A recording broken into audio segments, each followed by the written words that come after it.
Solo recordarles también que durante esta conversación, por favor, si tienen alguna pregunta,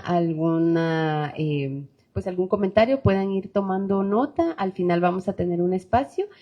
La moderadora de este conversatorio será Silvia Trujillo y pues ya la presento en breve. Silvia Trujillo es socióloga y feminista, graduada de la Universidad de Buenos Aires y con una maestría en género de la Universidad de San Carlos de Guatemala. Es feminista y se ha especializado en comunicación, género y derechos de las mujeres. Apoya a organizaciones sociales de mujeres en comunicación estratégica, además es columnista, consultora de proyectos en diversas áreas y también catedrática de la Universidad Rafael Andívar. Gracias, Silvia.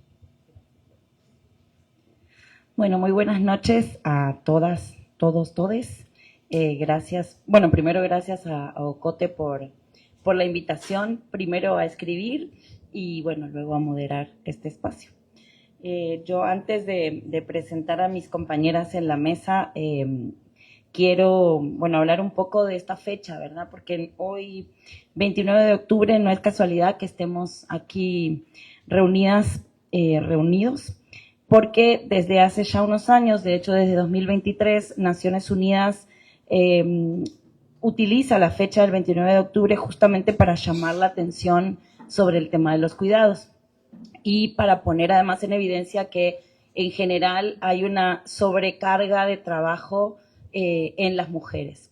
Ahora yo les voy a dar algunos datos que más bien es para que nos pongamos a pensar justamente los efectos de esa carga o de ese trabajo en la vida de las mujeres. Tal y como vimos en el video, cada mañana antes del amanecer, de hecho, en varios de los testimonios ellas dicen, nos levantamos a las 4:30 de la mañana. Miles de mujeres en Guatemala y Honduras y en América Latina, pero vamos a hablar de los dos países que hoy nos convocan, se dedican justamente a hacer tareas como encender el fuego, moler el maíz, preparar la comida, cuidar a niños y niños, ancianos, limpian, consuelan, enseñan, acompañan, y sin embargo sus nombres no suelen figurar en los informes económicos. Justamente Carlos Gozman lo dice en el artículo que escribió para este especial, las estadísticas no reflejan el dato. Sin embargo, sabemos que el 76% de las labores de cuidado las realizan las mujeres y que en los países donde se mide ese trabajo conforma entre el 20 y el 25% del Producto Bruto Interno, ¿no? De hecho, a veces hacemos ejercicios en comunidades y les decimos a las mujeres, ok, pongámosle costo a eso que usted hace todos los días, ¿no? Porque además la primera cosa es cuando tú le preguntas a las mujeres, ¿y usted trabaja? Generalmente te dicen, no, estoy en mi casa. Y entonces ahí ya hay un problema, porque tenemos que empezar a nombrar, digamos, lo que hacen cotidianamente como trabajo. Y entonces luego les decimos eso, ¿no? Pongámosle precio a eso que usted hace. Ir a moler el maíz, volver, preparar desayuno, preparar a los hijos e hijas para ir al colegio, llevarlos al colegio, regresar, cocinar, en fin, ¿no? Y entonces resulta que al final del día hay un montón de plata que podíamos hacer y no pasa. Y bueno, y además el problema no se resuelve con el tema de que nos paguen, ¿no? Porque digamos que a veces a mí me preocupa cuando empezamos a pensar que este problema se resuelve con la asignación de un salario, ¿no? Que está bien, puede resolver parte del problema, pero no resuelve la sobrecarga. Entonces, bueno, justamente se llama el trabajo invisible por esto, ¿no? Porque sus nombres y sus rostros no figuran, y este especial nos recuerda justamente que el cuidado no es una tarea privada ni un gesto amoroso aislado, sino una práctica que sostiene comunidades enteras, una economía paralela que no se mide en las estadísticas, pero que rinde los frutos que les acabo de decir. María Olga, que nos acompaña hoy aquí en la mesa, voy a decir, lo mostró claramente en su reportaje que se llama Redes de Cuidado, donde el Estado no llega, donde el Estado no llega, las mujeres sostienen, y allí recoge voces como la de Reina Hernández, maestra bilingüe que trabaja de sol a sol cuidando niños en una guardería improvisada. Cito, mi vida empieza a las 4:30 de la mañana y termina casi de noche. Y lo dicen como lo decían las mujeres que veíamos, ¿no? Lo dicen sin dramatismo, lo dicen como, bueno, es lo que toca, ¿no? A mí una de las historias que me llamó, pero así, que me caló profundamente es, creo que se llama Marta, me corregirán. Marta logra divorciarse de su ex esposo después de años de maltrato. Su ex esposo se había ido como trabajador migrante y después de muchos años su esposo tiene un accidente, es ya su ex esposo, tiene un accidente, el hijo que ella y su ex marido tiene 29 años y sin embargo ella, ya separada y ya esperamos que autónoma, tiene que rescindir esa autonomía para cuidar al ex esposo. Es que lo leía y decía, es tan fuerte el mandato que aún y todo, cuando tú has logrado dar el paso hacia la autonomía, te regresan, ¿no? Porque claro, tampoco tenés el empoderamiento para poder decir, pues a mí no me toca, perdón, pero ahí tú, 29 años, ¿verdad? ¿No? Pero está esta otra construcción que la toca Gabriel Álvarez en el texto que escribe, de cómo, digamos, los hombres están exentos solo diciendo, estoy trabajando. Es decir, cuando hay una reunión de, aparte del idioma, ¿no? Hay una reunión de padres del colegio, entonces los hombres de esa familia dicen, yo estoy trabajando, no puedo. Y nosotras, aunque estemos trabajando, de todas maneras tenemos que ir, ¿no? Entonces, voy contando tips por si no han leído todos los artículos para que luego vuelvan sobre los artículos, porque me parece que ofrecen claves. Y justamente en la entrevista que le hace María Olga a Damaris, se plantea eso, ¿no? Que las mujeres al final cuidamos solas, y solas porque no está el Estado, solas porque no están las empresas, solas porque no está la familia, no están los hombres. Bueno, en fin, sigo con algunos datos que me parece importante compartirles. Damaris, justamente en la entrevista, explica que las mujeres de la región dedican entre 6 y 12 horas diarias a cuidar, mientras los hombres alcanzan apenas a 3. Hagan la cuenta de la brecha. Y cito textualmente, si no logramos que cambien las narrativas, las percepciones, los comportamientos, difícilmente vamos a lograr que los cambios sean sostenidos. Y es que el punto es que la desigualdad no está solo en el tiempo que se entrega, sino en el valor que se entrega, que se asigna a ese tiempo que se entrega. Y bueno, Damaris propone en esa entrevista, y hoy vamos a hablar un poco más sobre esto, hablar del cuidado como un bien público, como una responsabilidad compartida entre familia, Estado y comunidad, precisamente. El texto de Lorena Cabnal, que desde la cosmovisión maya escribe, y cito, la sanación ancestral no es autocuidado, es un acto personal, político y consciente que se vuelve comunal.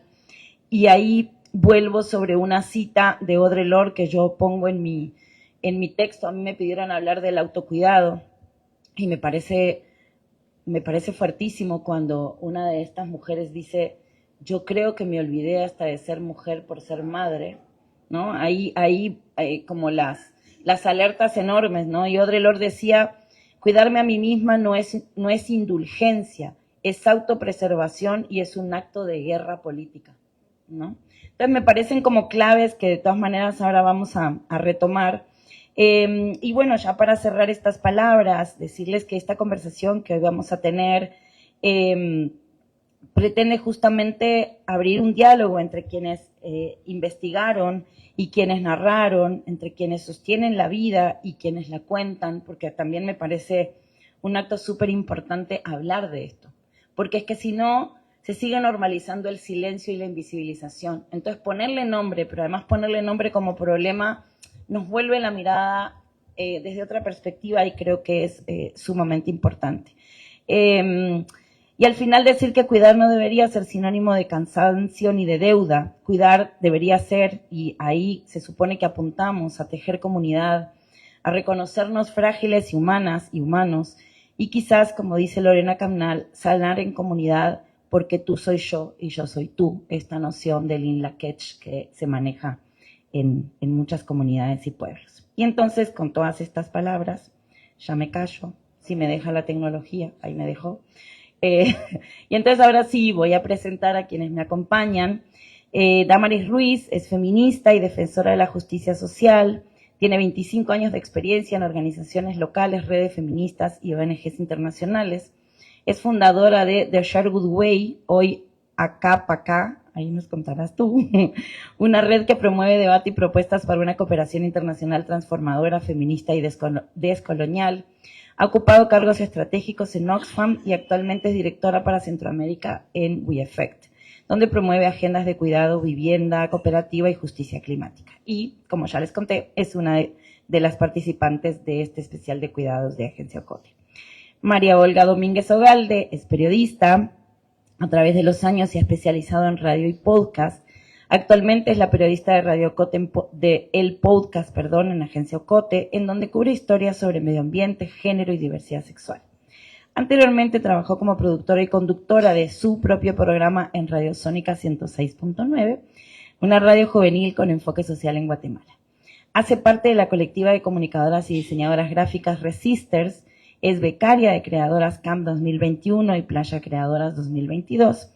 Es creadora de contenido digital para su proyecto personal que se llama Mucho por Contar en Instagram y Spotify. Y como ya les dije, también es una de las participantes de este especial. Sin más, entonces, a mí me gustaría, la primera pregunta que a mí me gustaría hacerles es a partir de la experiencia que han cosechado y de las investigaciones, tanto en tu caso con WeEffect y en tu caso ahora con el especial, ¿qué significa para ustedes cuidar o el cuidado, ¿no? ¿Qué fue lo que encontraron?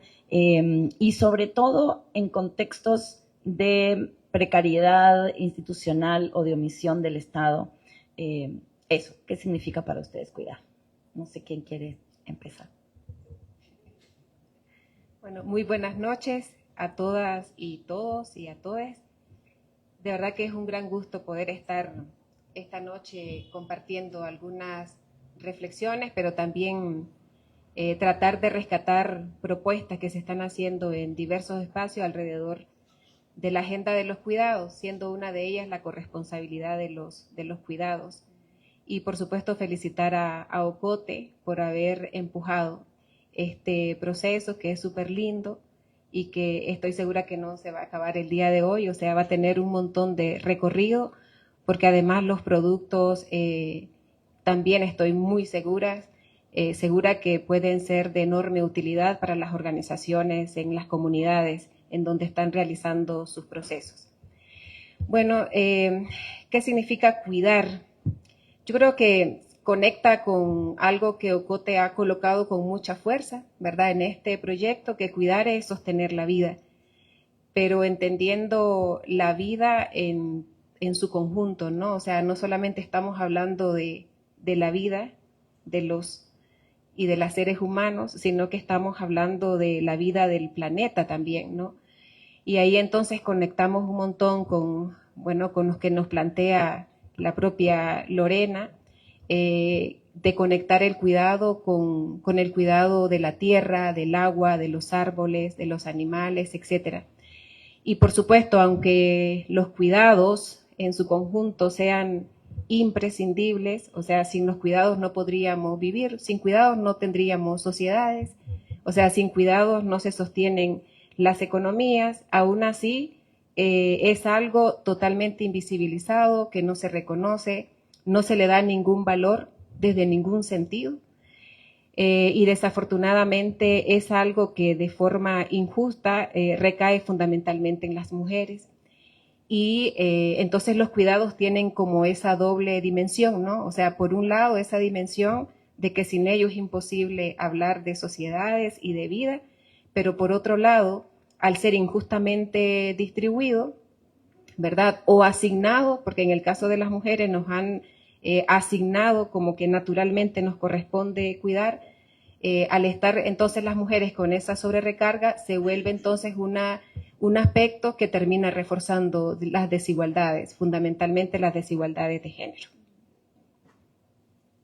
Gracias. Bueno, primero buenas noches y gracias a todos y a todas por venir. La pregunta que hacía Silvia a mí me puso a pensar y a hacer el especial también, porque siento que como que yo estaba un poco abstraída en el sentido de que la mayoría de personas piensa, y incluyéndome a mí, que cuando hablamos de cuidar hablamos justo de mamás, ¿verdad? Entonces yo decía, bueno, yo no soy mamá, pero definitivamente se me asignó un rol, ¿verdad? Y la sociedad está esperando que eventualmente yo lo cumpla. Pero al mismo tiempo, pues, todavía no soy mamá y entonces digo, qué rol cumplo dentro del rol que se me asignó? Y entonces yo pensaba que cuando llega la etapa adulta, te tenés que hacer cargo de ti misma. Y bueno, todos los adultos funcionales deberían de hacerlo, pero como que justo ahí es donde yo me encontré dentro del tema del cuidado y es donde también te das cuenta de que no hay una sintonía del mundo exterior hacia el cuidado que una mujer adulta puede tener consigo misma, ¿verdad? Porque te topas entonces con trabajos que no te dejan ir a una cita médica porque salís a las 5 de la tarde y los doctores dejan de atender a las 4:30. Te topas con médicos que no reconocen dolores como una endometriosis incapacitante y entonces tenés que explicar por qué no puedes salir de tu cama del dolor cuando te baja la regla y te topas entonces con una sociedad que no permite que te cuides, pero que espera que cuando alguien más lo necesita lo hagas. Y entonces justo creo que algunos ensayos y otras personas que pudieron escribir para el especial hablan justo de ese autocuidado, pero fue ahí donde yo encontré como esa contraposición de cómo es que cuando llega una etapa de tu vida empiezan a esperar que cuides a los demás y que dejes de cuidarte a ti misma, ¿verdad? O que dejes de molestar a quien te solía cuidar, como tu mamá, y que creo que es algo que se observa muy distinto desde la perspectiva de los hombres, ¿verdad? Porque pues es conocido de experiencias de pues, hombres que no pasa nada, digo, no está mal que alguien siga viviendo con sus papás, pero conoces historias de gente que no hace las cosas más mínimas, ¿verdad? Y entonces ahí empieza como a darse esto de esa separación, ¿verdad? Que a lo que venimos las mujeres y a lo que vienen los hombres, ¿verdad? Los hombres vienen a trabajar y nosotras venimos a cuidar. Y creo que un poco por ahí lo enfoqué durante el especial, digamos, de la forma más personal, como esta sociedad te impide cuidarte a ti misma, pero espera que puedas brindarle todos esos cuidados a las personas que te rodean y justo al final es lo que te encontrás. Y yo que participé en el podcast, me topé con personas que tenían ese rol de cuidar a su comunidad, pero es porque la comunidad no podía cuidar de la comunidad, porque el Estado no podía cuidar de la comunidad, y entonces ahí es donde tenemos que seguir haciendo ese rol, ¿verdad? Olvidándonos que también tenemos que cuidarnos a nosotras mismas. Muchas gracias a ambas. Sí, la analogía que yo usaba en el artículo que escribí justamente tenía que ver con eso que tú decís.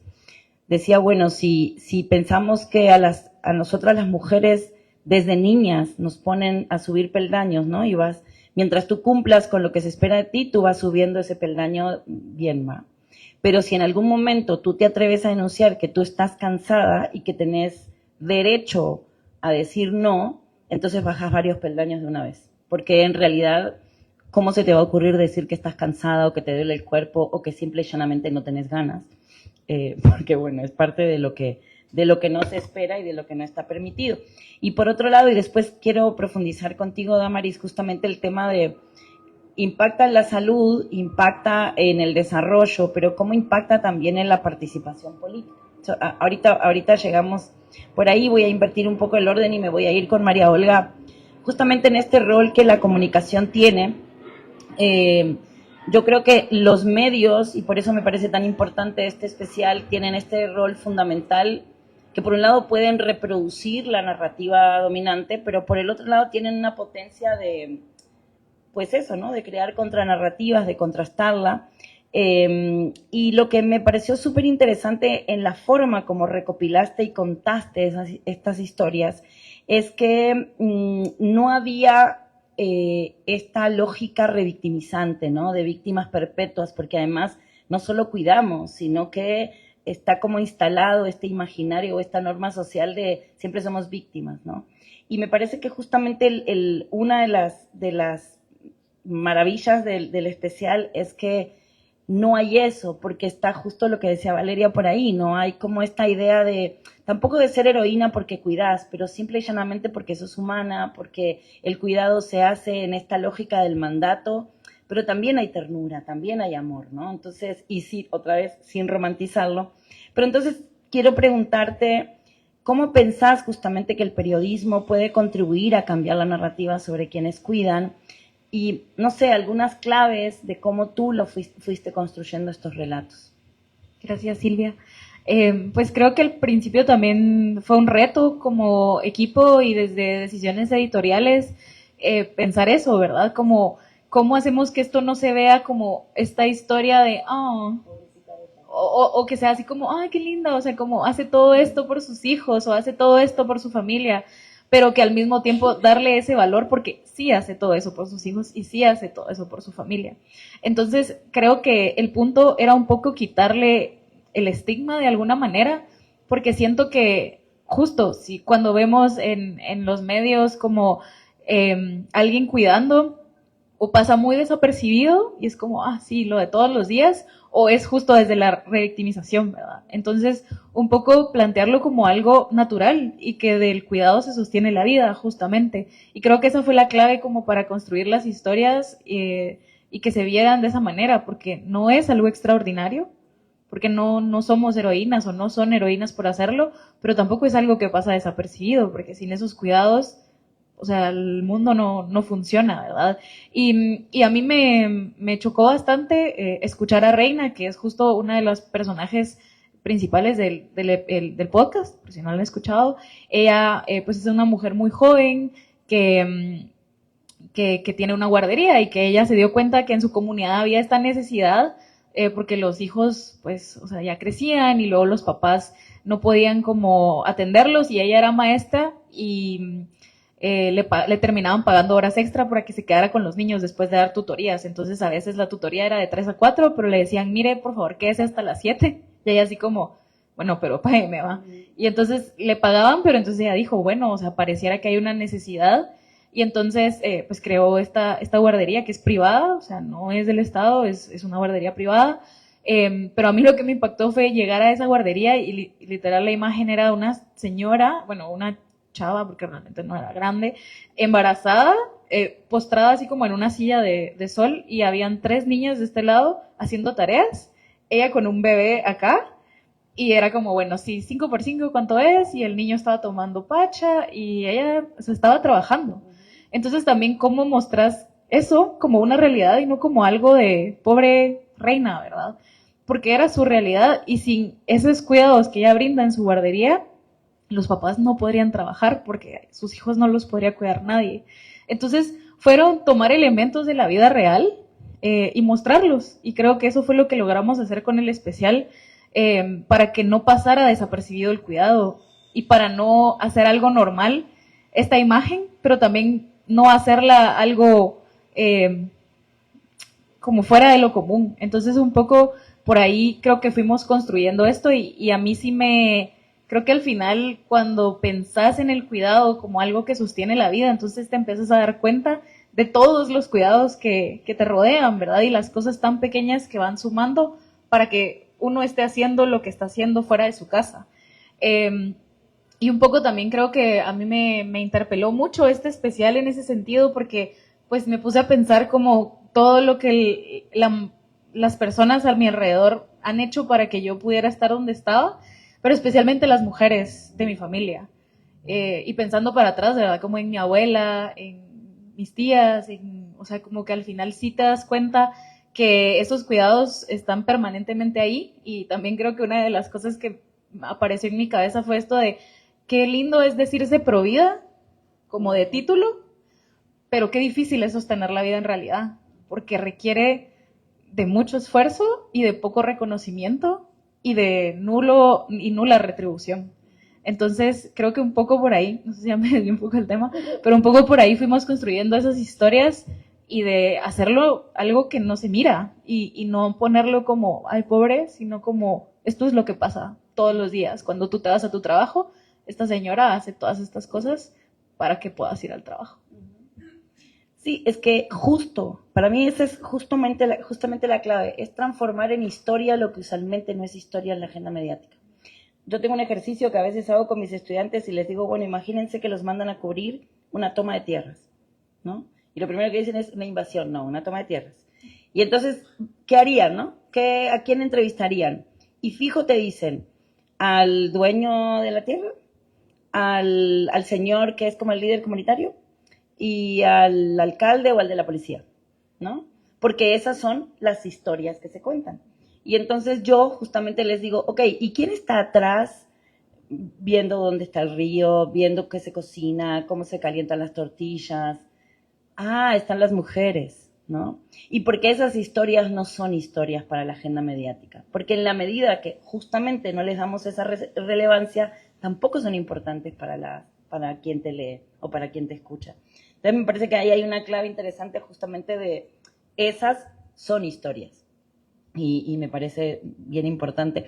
Y luego eso que decías, yo me acuerdo que con Poderosas Teatro hace muchos años teníamos como esta reflexión y creo que en alguna de las versiones de Poderosas Teatro aparece esta escena donde justamente por la imposición del mandato de género, nosotras andamos, quizás la generación de ustedes no sé si lo hace, pero mi generación andamos cargando siempre unas bolsas llenas de todo. Entonces alguien dice, ¿quién tiene una curita? Y siempre salimos nosotras, yo tengo. ¿Quién tiene alcohol? Yo tengo. Y entonces resulta que andas cargando unas bolsas, andas maternando toda la vida por purita asignación de género, ¿no? Y claro, y después andas así porque te pasas justamente preocupada porque, bueno, a ver, llevo esto por si alguien lo necesitara, ¿no? Entonces, bueno, ahí hay como que también despojarse como de muchos mandatos. Voy entonces, Damaris, contigo porque quería justamente retomar esto que decíamos, ¿no? Tú señalas en la entrevista el resultado de esta investigación de la cantidad de horas que las mujeres dedican a los trabajos de cuidado. Y justamente quería conocer, digamos, de tu experiencia, de qué impacto tiene en la vida de las mujeres, en la salud, en su autonomía y también en la participación política, ¿no? Porque claro, tenés que negociar otras cosas cuando te toca cuidar. Sí, antes de entrar a esto, Silvia, yo sí quisiera conectar un poquito con lo que comentaba Olga de la importancia de la comunicación. Yo creo que también es importante como colocar que sí nos regimos por determinadas normas sociales, ¿verdad? Que están determinadas por esta asignación de roles tradicionales y que por supuesto lo refuerzan muchísimos actores, o sea, la iglesia, las telenovelas, la música, el propio teatro, o sea, pero también pues las escuelas, el sistema de salud, etcétera, o sea, todo el tiempo están remarcando, ¿no? Este deber ser de mujer, el deber ser hombre, etcétera, y que nosotras vamos aprendiendo desde muy niñas, o sea, y que conecta con lo que también vos ya decías. Y yo recuerdo que en algún momento participé en una investigación justo sobre los imaginarios sociales en adolescentes y personas jóvenes, y era impresionante, o sea, todo lo que te encontrabas allí, o sea, esa idea de las mujeres cuidan mejor, si hay que despedir a un hombre o a una mujer, es mejor despedir a las mujeres para que se puedan ir a casa y cuidar a sus hijas y a sus hijos.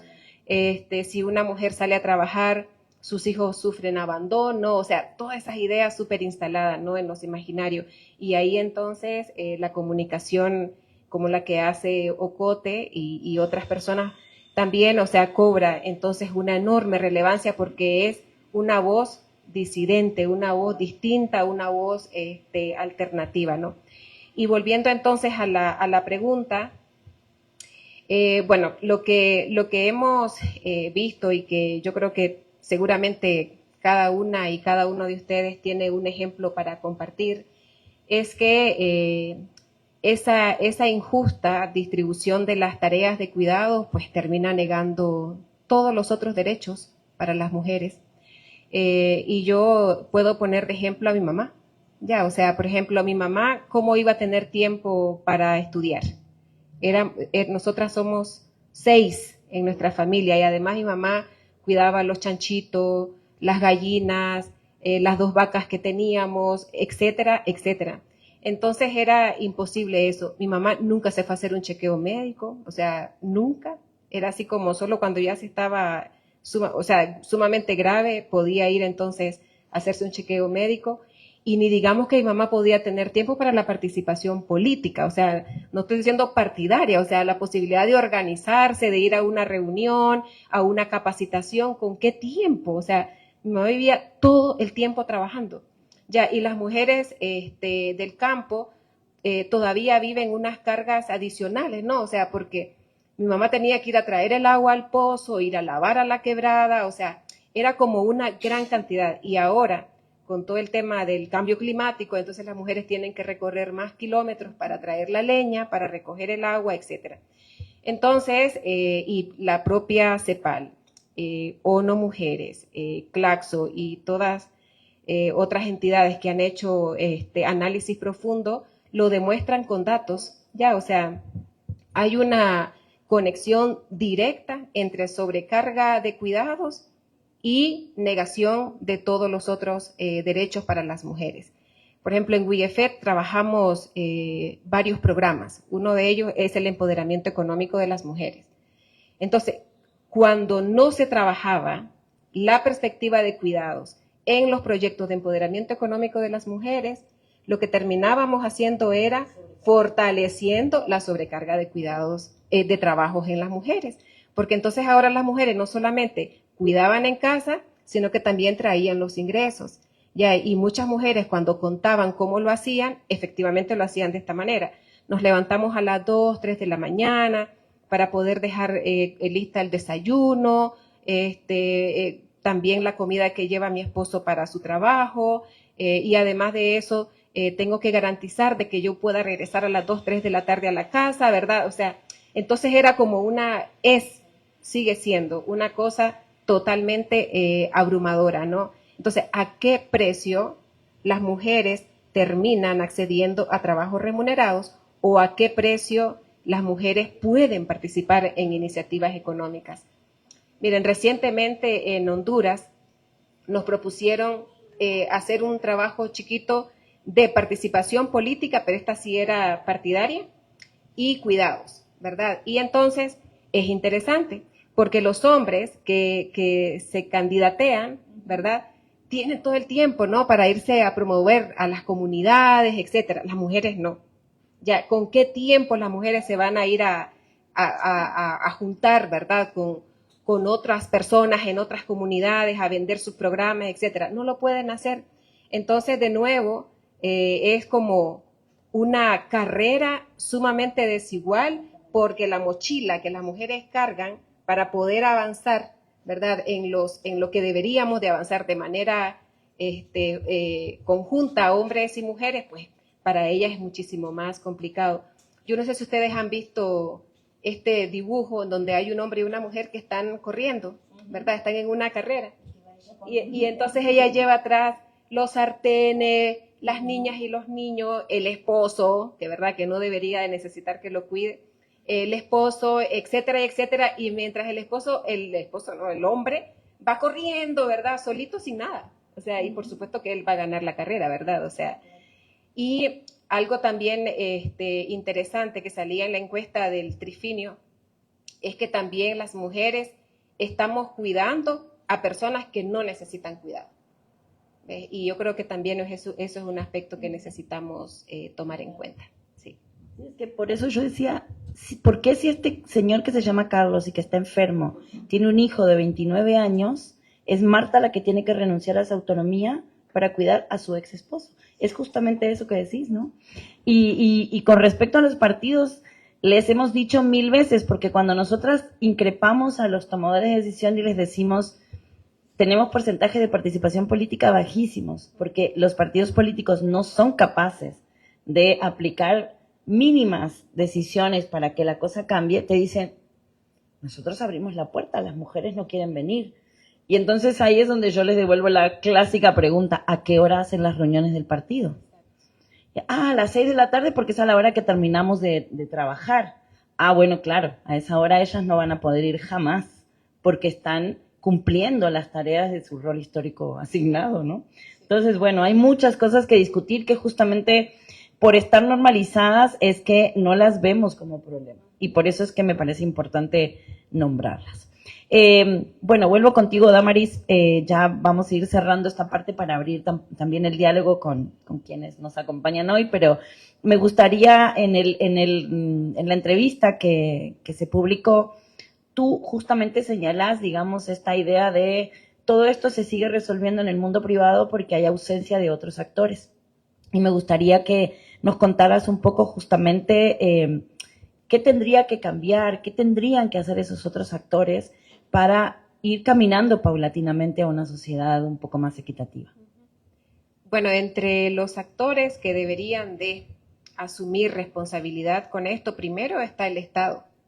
Ya el Estado debería de ser corresponsable de estas tareas de cuidados, creando centros de cuidados infantiles, garantizando centros de cuidados para personas mayores y dependientes, pero también, por supuesto, revisando otro sinnúmero de cosas vinculadas a las políticas sociales, ¿verdad?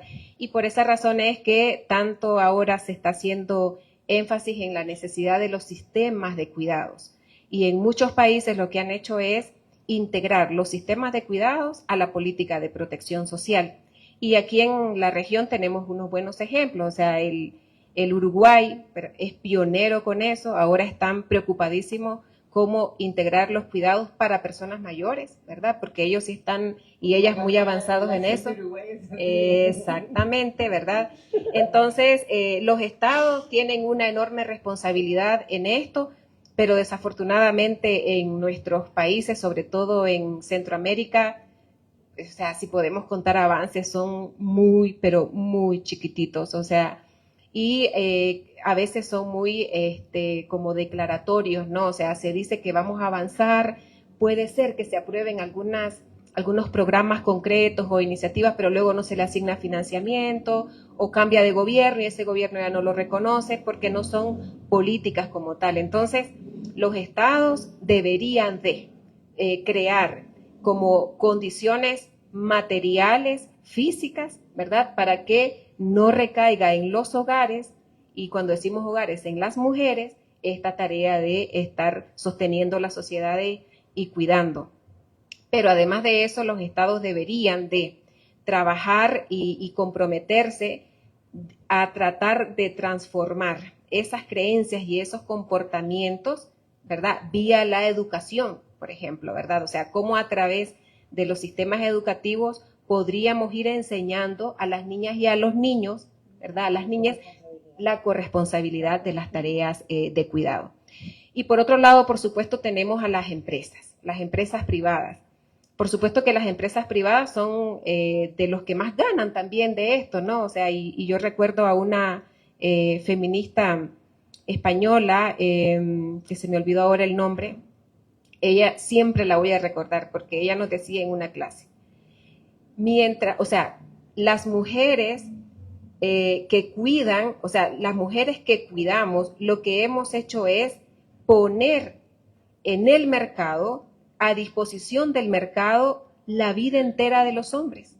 Ya, o sea, las empresas privadas, ¿verdad?, tienen a su disposición el tiempo completo de los hombres porque las mujeres están haciendo, ¿verdad?, todas las tareas de cuidados y le dicen, aquí está, aquí te ofrezco a este hombre para que te pueda disponer de todo su tiempo, ¿no? Entonces, las empresas privadas deberían de ser corresponsables de esto y no solamente pensar que solo se van a beneficiar del tiempo de las personas, sino de qué manera también deberían de crear condiciones. Estos que hablan de cómo compensar la vida profesional con la vida familiar, pues eso resulta ser totalmente un cuento, o sea, yo misma lo vivo personalmente, o sea, no es fácil conciliar la vida personal con la vida profesional cuando lo único que te dicen es, pues mira, cuando tengas reuniones del colegio tenés permiso para ir, ya, o sea, y cuando te enfermes, pues también tenés permiso, o si estás dando el pecho, entonces en estos horarios podés traer a tu, o sea, eso está bien, pero no es de eso de lo que estamos hablando, ¿verdad? O sea, estamos hablando de un compromiso más profundo. Y por otro lado están los hombres, o sea, los hombres yo creo que son los que deberían de ponerse como en la primera línea y decir, sí, yo aquí estoy y tengo que ser corresponsable de estas tareas.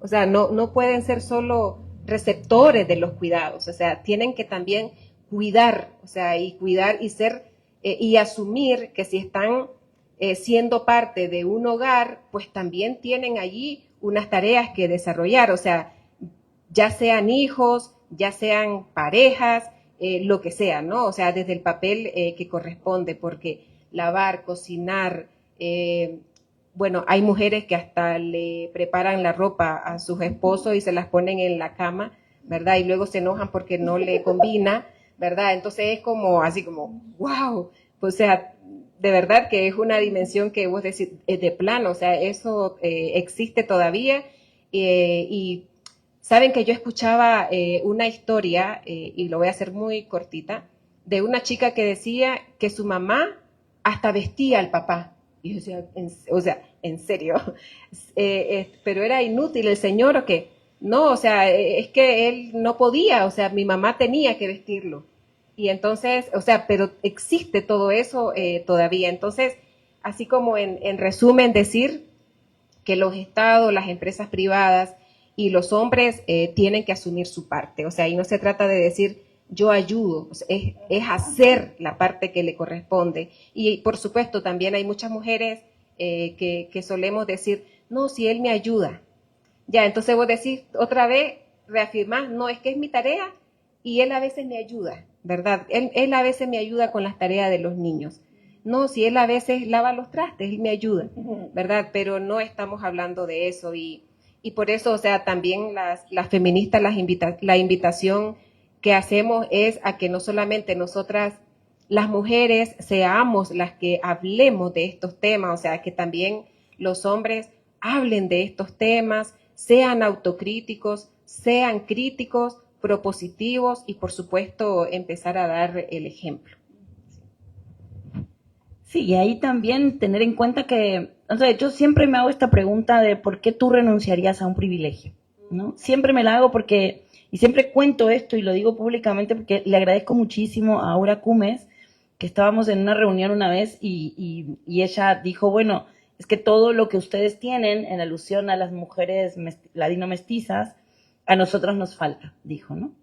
Y yo me acuerdo mi reacción corporal fue, ¿cómo me va a estar diciendo que yo soy privilegiada cuando, y sacas a relucir la lista de cosas que tú tenés para decir, no, pero yo, mujer. Pero entonces, digamos, yo después dije, no, claro, en efecto, ¿no? Y empecé a sacar cuentas de, no sé, simplemente yo no tuve que aprender a hablar otro idioma para ir a la escuela, ¿no? Por ejemplo, ¿no? Y como eso, una lista de cosas. Pero me quedé pensando justamente en esto del privilegio, ¿no? Es decir, ¿cómo te duele cuando te dicen, tú tenés privilegios, tú te vales de esos privilegios?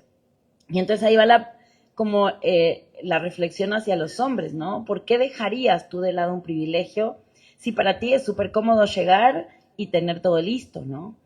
¿Por qué lo dejarías? Lo dejarías sí, solo sí, cuando entendés que es profundamente injusto. Pero así profundamente injusto. Y cuando eso te atraviesa el cuerpo, ahí es cuando tú decís, no, claro, que no ayudo.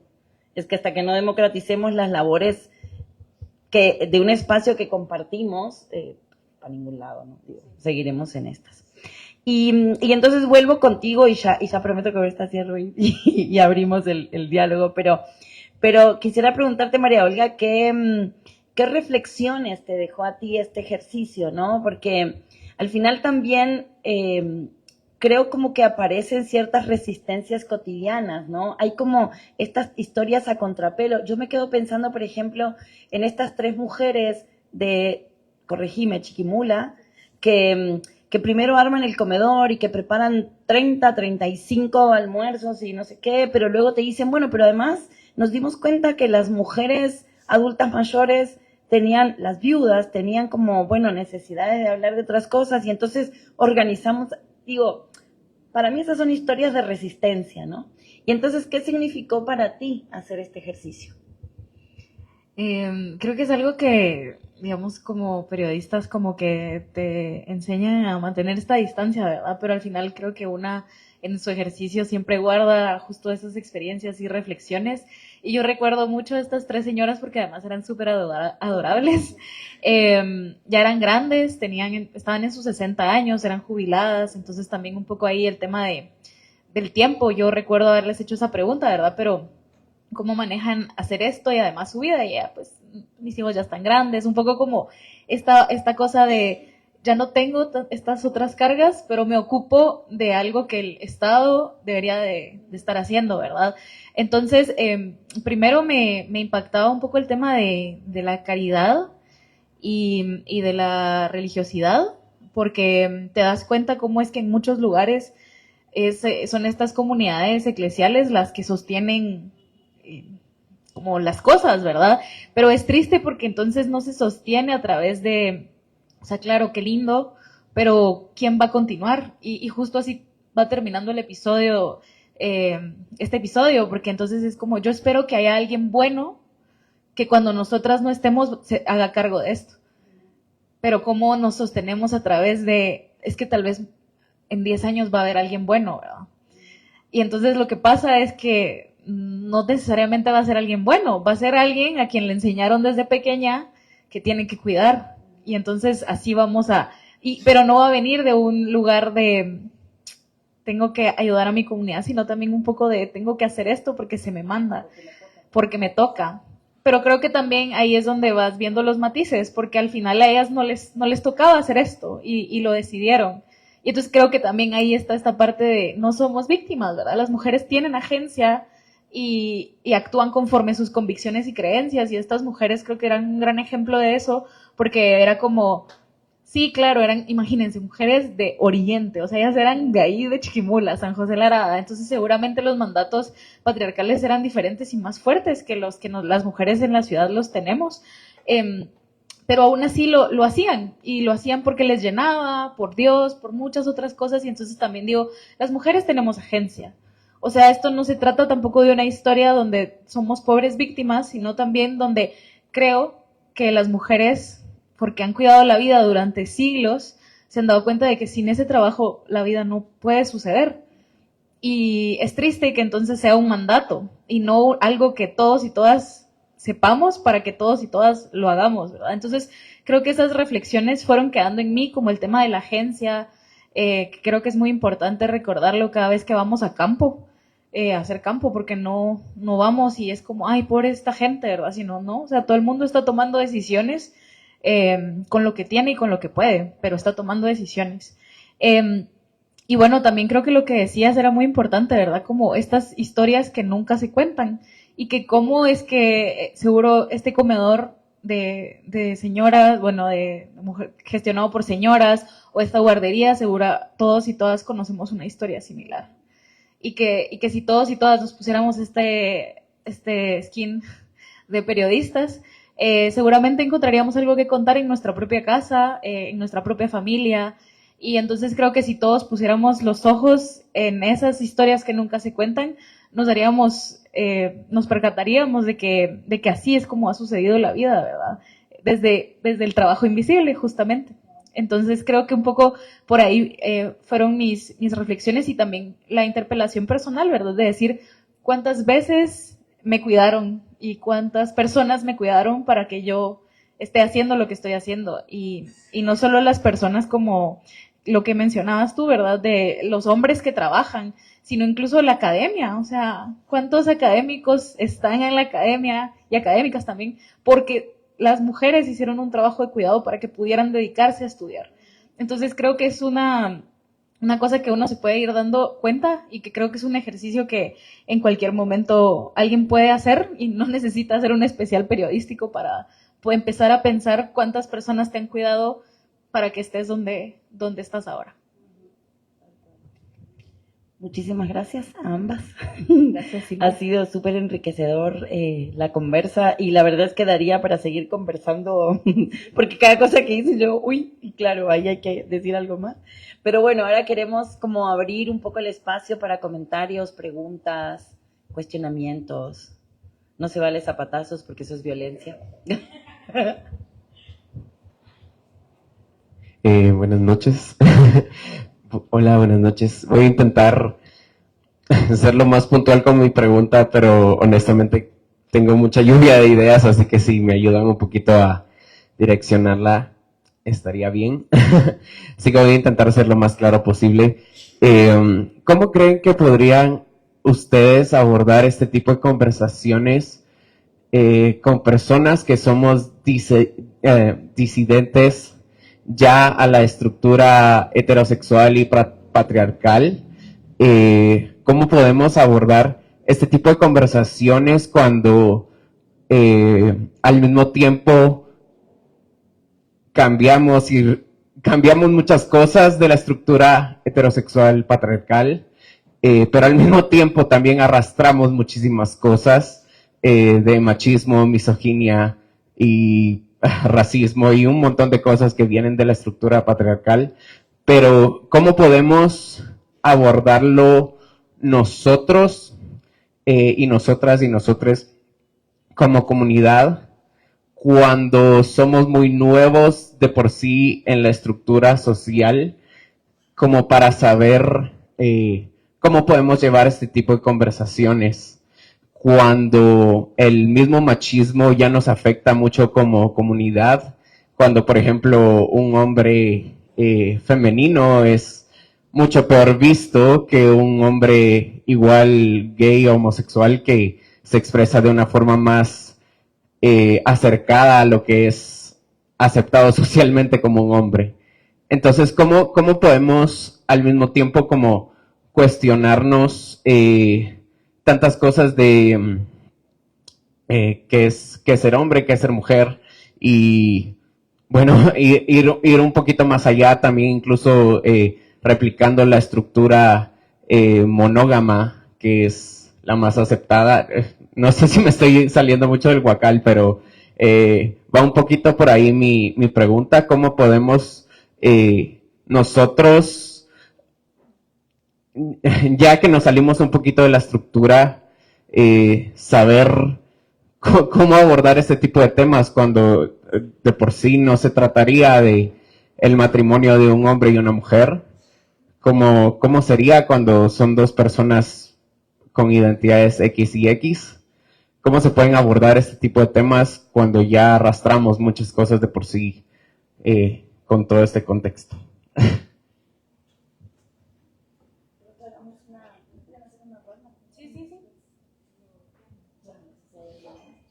¿Alguien más quiere hacer alguna pregunta?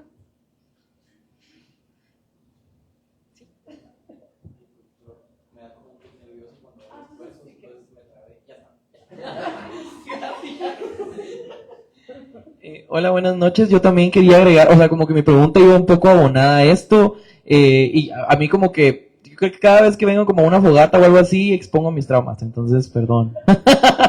Pero, ajá.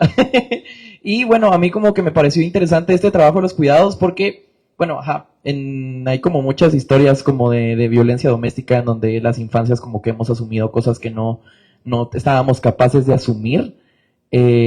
Como ni psicológicamente ni corporalmente, ¿verdad? Entonces, a mí me acuerdo que me pasó que en algún momento como que en esta batalla en mi hogar violento, digamos, por buscar mi autonomía y mi emancipación, como que le puse un límite como tal a que me obligaran a trabajar en mi propia casa, de hacer limpieza y de levantarme a las 4 de la mañana en la primaria a llenar los toneles porque solo a esa hora caía agua y como que la excusa era como, bueno, es que tiene que aprenderlo porque en algún momento le va a servir, pero era también un condicionante para dejarme comer en ciertos momentos del día. Entonces como que lo del cuidado me atravesó muchísimo, porque ahora que mencionábamos también como el hecho de que se nos olvida como cuidarnos a nosotras mismas, o sea, como que me he dado cuenta y lo he estado experimentando que me la pasé la infancia cuidando a los demás por comer y luego cuando yo me emancipé se me hizo como muy difícil cuidarme a mí mismo, ¿va? O sea, como que no, porque tampoco lo había recibido de vuelta y solo había sido para afuera. Va, entonces es, no sé, es una cuestionante como es algo muy, como que es el comentario, realmente no tiene ninguna pregunta, ¿verdad? Pero pero gracias.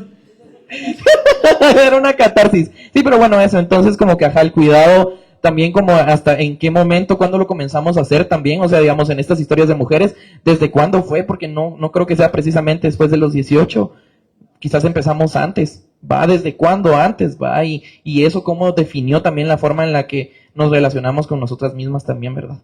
Eso.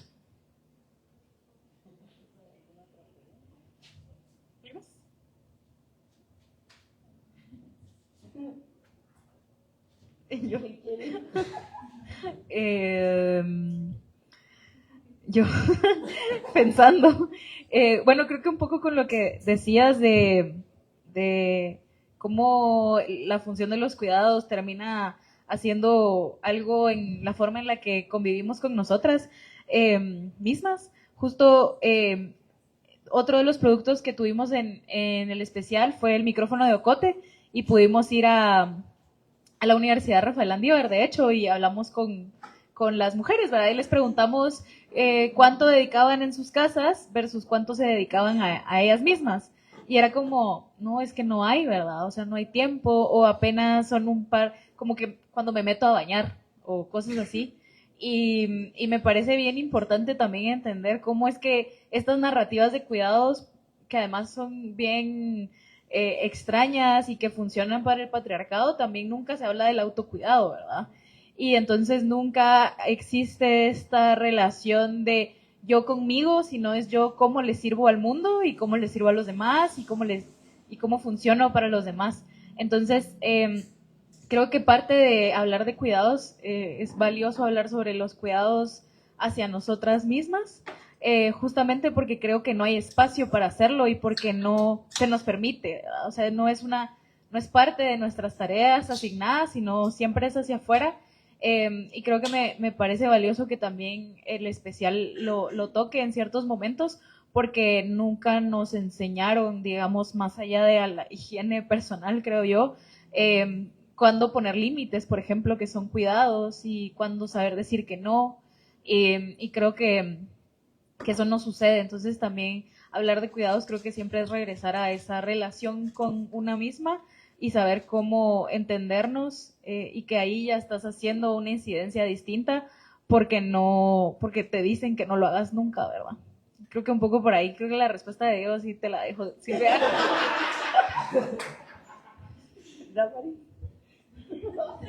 Sí, te la vamos a dejar.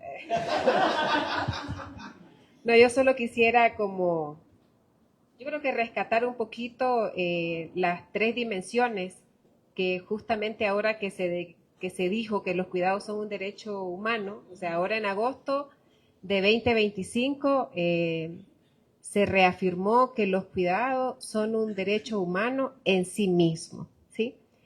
Y por supuesto se colocan las tres dimensiones, ¿no? El derecho a cuidar, el derecho a ser cuidado y el autocuidado. Y por supuesto el tema del autocuidado, hay algunas compañeras feministas que dicen, mira, eso es de verdad, o sea, hablar de autocuidado en este sistema consumista, capitalista, etcétera, ¿de qué estamos hablando de autocuidado, verdad? Es cuando estar más vinculado a, hasta el mercado te lo vende, ¿no? Vente a hacer un spa y no sé qué por el autocuidado. O el 8 de marzo, ahí tenemos promociones para las mujeres que vengan a estar 2 horas para su autocuidado. O sea, muy mediado, ¿no? Por el tema de... Y además de eso, o sea, con las situaciones económicas que viven muchísimas mujeres, o sea, ¿con qué posibilidades si ni siquiera tiempo tienen para, verdad? O sea, ¿de qué vamos a hablar de autocuidado? Pero yo sí quisiera vincular un poquito con eso. O sea, primero decir que yo creo que de por sí ya el abordaje y el debate y la búsqueda de alternativas sobre los cuidados es una deuda que tenemos, ¿verdad?, en nuestras sociedades. Y ya abordarlo desde las dimensiones que vos estás planteando, todavía muchísimo más, ¿verdad? Pero yo sí que lo relacionaría mucho también por supuesto, con esta idea que imponen las sociedades patriarcales de la feminidad, ¿no? O sea, al final también, o sea, ustedes como, o sea, la comunidad disidente, cuando hablamos de la comunidad disidente, automáticamente, son femeninas también, ¿no? O sea, conectado con la feminidad, y por lo tanto, entonces, te terminan reforzando esos roles que corresponden a la feminidad, ¿no? Entonces yo creo que, o sea, sí es una dimensión que deberíamos de rescatar con mucha fuerza, ¿no? En los debates y por supuesto hacer las propuestas y tratar de analizar a profundidad cómo se entiende, cómo se vive, qué significados tienen, ¿no? Desde allí. Y bueno, yo básicamente plantearía eso desde esa dimensión. Yo agradezco mucho la pregunta, fíjate, porque me parece que justamente una de las cuestiones que es importantísimo que hagamos, y esto es legado absoluto, puro y duro de los feminismos de esta parte del mundo, es que nos hagamos la pregunta por la imbricación de opresiones. Porque es que si no volvemos a caer en los cuidados, las mujeres, ¿no? Y entonces para mí es como obligarnos a formular la pregunta, ¿no? ¿Cómo este cuidado impacta en hombres o en mujeres, pero en hombres o mujeres atravesados por distintas circunstancias y distintos sistemas de opresión, y aparte que tienen un impacto diferenciado, ¿no? Entonces, para mí, nombrarlo ya es un acto de resistencia cotidiana. O sea, esta pregunta que tú haces, y voy a volver al viejo adagio feminista, pero si no lo nombras no existe. En la medida que tú haces la pregunta, o que tú lo formulas desde, bueno, ¿qué significa para mí que me pasó esto y tuve que enfrentar esto? Eso empieza a existir y nos obliga a pensar esto que, bueno, ¿quién la contesta, no? Pero es un poco eso, bueno, entonces resulta que va a haber que seguir pensando en los cuidados, porque ahora hay que ponerle cuerpos, corporeidades específicas, ¿no? Es decir, llegamos hasta un punto, bueno, ahora tenemos que preguntarnos más cosas, ¿no? Entonces, yo no tengo una respuesta realmente. Lo que te digo es que te agradezco que nos formules la pregunta, que nos las formulen, porque en realidad es eso, ¿no? Es, ok, y entonces hay que ver cómo se responde, ¿no? Hay que ver cómo de manera conjunta construimos estas respuestas, porque también son preguntas nuevas, ¿no? Es decir, el tema de los cuidados es un tema relativamente nuevo en términos de debate público, ¿no? Porque, a ver, que cuidamos, estamos cuidando desde que la humanidad es tal, pero que esto se haya transformado en un problema social y que estemos discutiéndolo hoy es relativamente reciente. Y entonces eso, ¿no? ¿Qué pasa con los cuidados en las mujeres racializadas, ¿no? Que, por ejemplo, a mí me queda todavía el pendiente del texto de Flori, ¿no? Porque Flori dice, es que claro, cuando una mujer trabaja fuera de su casa, generalmente es otra mujer la que resuelve y la que cuida, ¿no? Y entonces eso, ¿no? Las mujeres racializadas, las mujeres trans, los hombres trans, es decir, hay que hacernos esta pregunta, ¿no? Entonces yo, sinceramente, no tengo una respuesta, pero te agradezco mucho la pregunta. Te la agradezco porque me obliga a pensarlo. O nos obliga, ¿no? De alguna forma como a pensar. Pues muchísimas gracias, yo creo que ha sido súper enriquecedor y ha sido un cierre bonito, bueno, un cierre que abre paso a otras cosas, pero de este proceso. Así que bueno, eso, muchas gracias y gracias por la escucha. Yo ya solo les voy a quitar un segundito, bueno, no un segundito, un minutito más, solo para cerrar y nuevamente extenderles ese agradecimiento a Mari, que además también fue parte, ¿no?, del especial del trabajo invisible, a Damaris y a Silvia por hacerse el tiempo, por acompañarnos en este espacio, porque sí que valoramos muchísimo, ¿no?, poner estos temas al centro, darnos el tiempo, el espacio en estas sociedades tan aceleradas y todo a través de la virtualidad, sino más bien hacernos el tiempo para encontrarnos, para vernos, y pues bueno, lo que buscamos también es que estas reflexiones nos dejen más dudas para seguir cuestionándonos, y que también llevemos estas discusiones y conversaciones a otros espacios. Entonces, agradecerles también a ustedes que vinieron, que se hicieron este tiempo, y pues nada, que les esperamos en una próxima. Algunos asuntos parroquiales. Tenemos un pequeño cóctel para compartir con ustedes un ratito más. Nos vamos a quedar por acá. Ahí al fondo pueden encontrar las boquitas para que las podamos compartir. Tenemos cerveza, chela, también a la venta. Con eso también nos apoyan a la sostenibilidad del medio. Ahí tenemos alguna merch. Y por supuesto, el cómic que está disponible para que puedan llevarse su ejemplar. Y siempre invitarles a compartir todos los contenidos del especial. Como les decíamos, tenemos un reportaje, algunas entrevistas, varios ensayos, un documental, un cómic. Y pues bueno, hay distintos formatos para que puedan escuchar y enterarse de este tema. Y recomendarles y pedirles que nos sigan en agenciaocote.com. Así que tengan todas y todos y todas buena noche. Gracias.